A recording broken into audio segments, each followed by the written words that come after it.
porque apesar do governo brasileiro ter acionado formalmente esse pedido de consulta na Organização Mundial do Comércio, a evolução desse processo tem vários impasses. O principal deles é o fato da OMC estar esvaziada. Você tem acompanhado isso com a gente na Globo News, especificamente no Mais Direto. E a gente já mostrou um material para você sobre por que a OMC está parada. A Beatriz Decunto, nossa editora, apura esse assunto já há algum tempo e a gente atualizou esse material para vocês entenderem à luz do que o Brasil decidiu fazer hoje. Então vamos lá, a Organização Mundial do Comércio ela conta com 166 países e tem 3 pilares principais: negociação, transparência e a solução de disputas comerciais, que é justamente o último pilar que está praticamente asfixiado e é o que conta nesse mundo de guerra tarifária. O pedido de consulta formalizado hoje pelo governo brasileiro, que é o que o governo brasileiro fez, é uma etapa, gente, que antecede a abertura do chamado painel. Você já deve ter ouvido falar, né? O painel da OMC. O que é isso? É um mecanismo de julgamento para a solução de disputas comerciais, o painel. É chamado o nome completo de painel de arbitragem. E é usado quando há contestação de um país a tarifas impostas por outro, ou seja, exatamente o que a gente está vivendo, acompanhando na relação Brasil-Estados Unidos. Bom, com o painel aberto, 3 árbitros são escolhidos em comum acordo, esse é o ponto, comum acordo pelas 2 partes.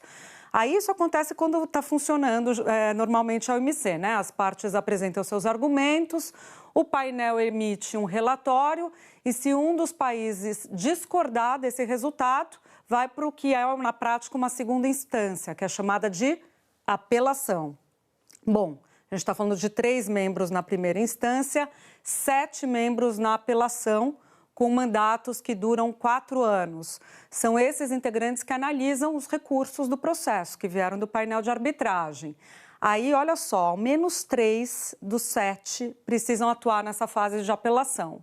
O relatório final do órgão de apelação deve ser obedecido por essas 2 partes, pelos 2 países que estão lá no contencioso, no litígio.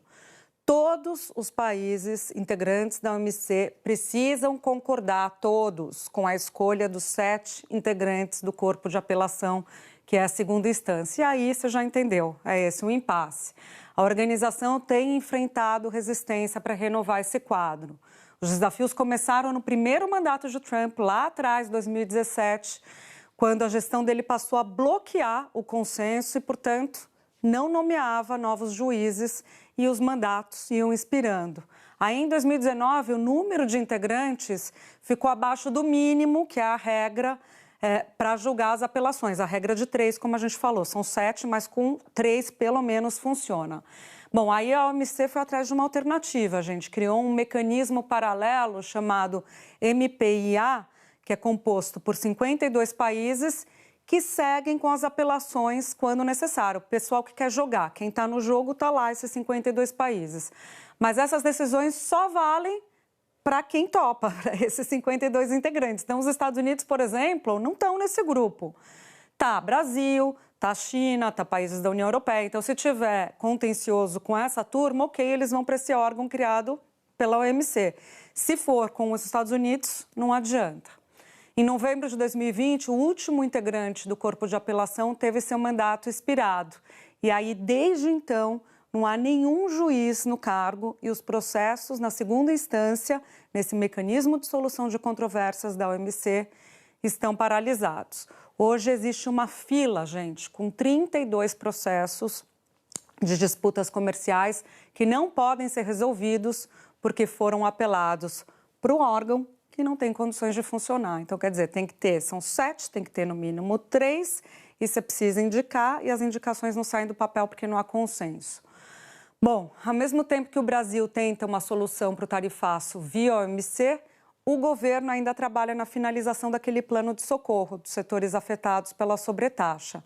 Mais cedo, o ministro da Fazenda, Fernando Haddad, disse que as medidas vão focar especialmente o pequeno produtor.